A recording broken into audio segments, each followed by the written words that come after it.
ITR का मौसम शुरू हो गया है। फाइलिंग सभी सीज ने स्टार्ट कर दी है, लेकिन जल्दबाजी नहीं करनी है। जैसा मैंने अपने पिछले वीडियो में भी बताया था, तसल्ली से फाइल करनी है।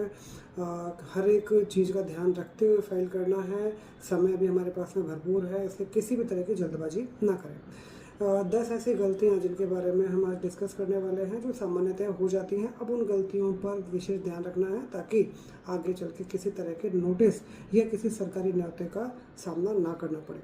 कौन कौन सी गलतियां होती हैं, कैसे होती है, क्या उनका सुधार किया जा सकता है, आइए डिस्कस करते हैं। सबसे पहला, गलत आईटीआर फॉर्म से रिटर्न दोषपूर्ण हो जाता है। ये सारी इन्फॉर्मेशन मैं दैनिक भास्कर में आज जो आया है एक आर्टिकल, उसके ब्याह पे ले रहा हूँ, लेकिन उसमें एक संक्षिप्त में नहीं दिया गया था। तो मैं कोशिश कर रहा हूँ कि अपने जितने भी टैक्स पेयर्स हैं उनको एक संक्षिप्त जानकारी दे सकूँ।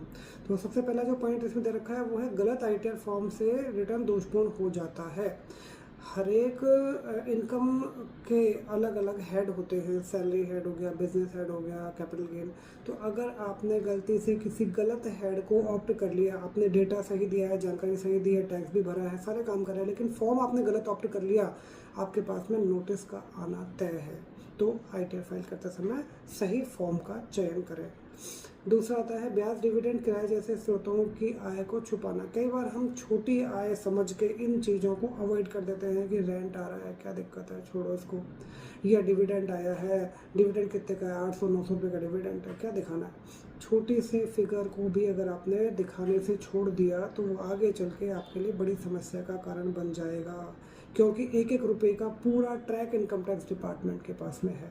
तो अपनी पूरी और सही जानकारी ही आप अपने आईटीआर फॉर्म में साझा करें। तीसरा point, form 16 AIS, form 26 as में मिसमैच होना।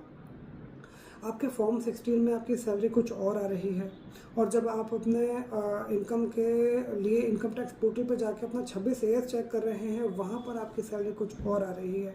आईटीआर फाइल मत करिए जब तक कि आपके वो दोनों फिगर्स मैच ना हो जाए। अगर आपने गलती से गलत फिगर के साथ में आईटीआर भर दी, नोटिस का आना तय है, कहीं कोई डाउट नहीं है, कोई संदेह नहीं है। चौथी चीज़ है अपात्र कटौतियों का दावा करना या योग्य को छोड़ना।